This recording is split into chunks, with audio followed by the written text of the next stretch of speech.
Hi there, Karen Stanko with Remax here in Edmonton, Alberta, Canada. Now I'm going to go through some pretty realistic things if you're thinking about moving into Edmonton, some of the cons and also some positives. Now, if you're thinking about moving into Alberta, this is our Alberta Rose. Is everything all rosy in Edmonton? Let's find out here today.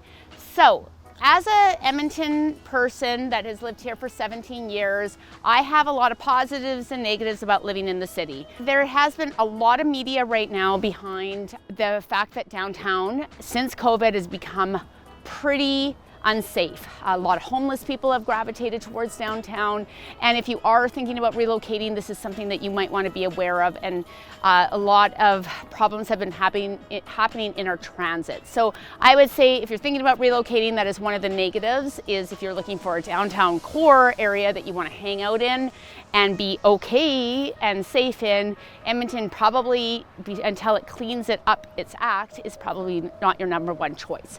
Number two, high taxes. Now, we've been experiencing continuously increasing taxes since we started building Rogers Place. Edmonton's kind of foot the bill on that one quite a bit. It did bring a lot of tourism, but it did bring a higher taxes and a trend to keep increasing our tax rate. So currently, on a $500,000 house, Edmontonians pay about $5,500 in taxes, whereas Calgary, our neighbors to the south, where we always have a friendly jab back and forth with, their taxes for a $500,000 home is $4,500, a whole $1,000 less. Why are we experiencing that? I have no idea. We've done some silly things like built a vernacular for $22 million over there that nobody really uses for some reason. Sometimes our city council has a mind of their own with some of the things that they decide to do. So if you're wanting to become a city councillor, let's relocate here. Now, I would say number three, bike paths, very controversial. We are a winter city. That's become very expanded. We are trying to make 15-minute cities.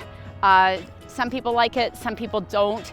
And Edmonton is very pro-development, and they're really trying to push city density to increase the tax base. So these are all things that are happening in bigger cities. Now we're at 1.1 million people in this city, so obviously our city center is growing as well. There are many positive things. Number one is affordability. We have some of the lowest housing prices in all of Canada, and that is one of the big draws for people relocating here.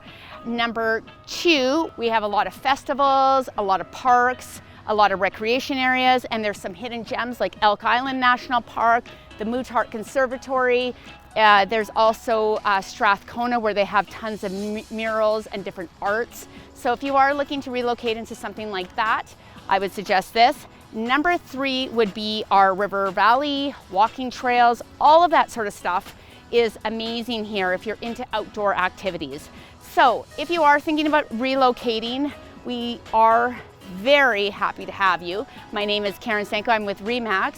And if you are interested in getting my tip sheet on the 7 things that you ought to know before relocating to Edmonton, just click on my link below and certainly comment. Thanks for joining me, Karen Stanko with Remax.